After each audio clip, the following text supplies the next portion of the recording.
truth bomb. You are way more critical than you realize. You're always so critical. I bet you didn't like hearing that. None of us do. When people talk to us like that, we feel attacked. And yet it is true. We often are far more critical than we realize. That was definitely something that was true for me for many years until someone pointed this out to me. So how can we talk about true things, real needs, real problems that we might have in a way that is kind and gentle and non-critical? G'day, I'm Brendan. I'm a pastor in Outback Australia, and today I want to talk to you about non-critical communication. The Bible has some great wisdom on this. At Saltbush Church, where I work, we've been preaching through Proverbs, and one proverb that's really stuck out to me is Proverbs 15:1. It says, "A soft answer turns away wrath, but a harsh word stirs up anger." Do you see what it's saying? We're not responsible for how people react to the things we say and do. People have to make their own decisions. But we are responsible for what we say and do. And what we say and do can influence and impact how other people do respond. They're still responsible, but it has an effect. What we do does influence things. And so if we come to someone with a soft word, if we come and we're gentle and supportive, it can make it so much easier for them to listen. It's easier if they're angry. It can really bring them down and help them calm down. But if we come with a harsh word, if we're overly critical, it can make things worse. It can escalate things. It can make it easier for people to become defensive. And for a lot of people, this is something that's really hard. If you've grown up in a household where people are overly critical, you'll quite probably have some attachment wounds. That means you're sensitive to criticism. So this is something that we need to get right, whether it's in our marriages, whether it's in our families as parents, whether it's in how we communicate with co-workers or friends. It's important that we learn how to speak in a way that's non-critical, and also that we learn how to listen even when someone is critical as well. Now that's something I've just done a sermon on, and that's something for another video, but let's just focus on communicating in a non-critical way.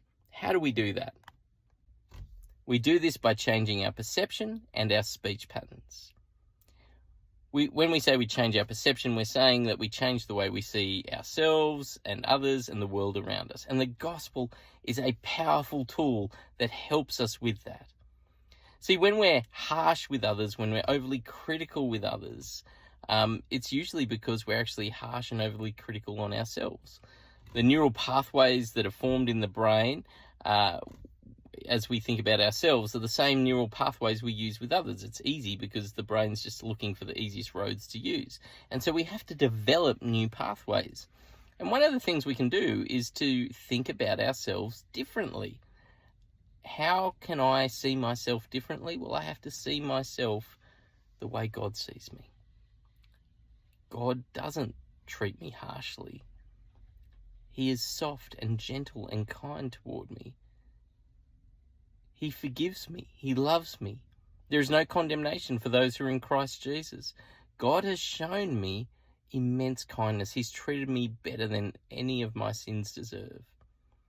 And when you see the love that God has had for you by sending his son to bear the condemnation that should have been yours, it changes how you see yourself.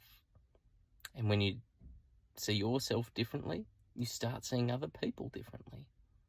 Actually, you look at other people and you go, that's someone who Jesus died for. I need to treat them differently. I need to show love towards them. So that's changing our perception. We see the world differently. We also see the things that happen differently. When things go wrong, when someone wrecks something, if we look at it through the lens of the gospel, we go, that's okay. God was in control of that. He's using that for his good plan. It's not catastrophic. It's not as awful as we think. And that helps us be less critical as well. So that's our perception. But then there's our speech patterns. How do we change those? Well, we need to use different ways of speaking when we're talking to people to sound less critical.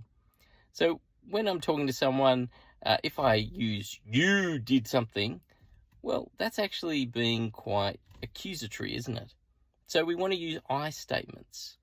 We want to say, I feel this. I feel angry. I feel frustrated. And it's because you did such and such. And we then want to say what I need or what I want to see. I need you to do that differently next time. So it's far less accusatory when we're bringing up a problem. And we also want to avoid absolutes. We want to avoid the always and the you never and anything that's absolute like that, because that's not true, and that's actually really unfair. And so if we can learn how to give that gentle answer, that soft way of bringing something up, it helps us communicate so much better. I hope that's helpful. I hope that's something you can think and pray about, because it's just something that flies under the radar so easily for all of us.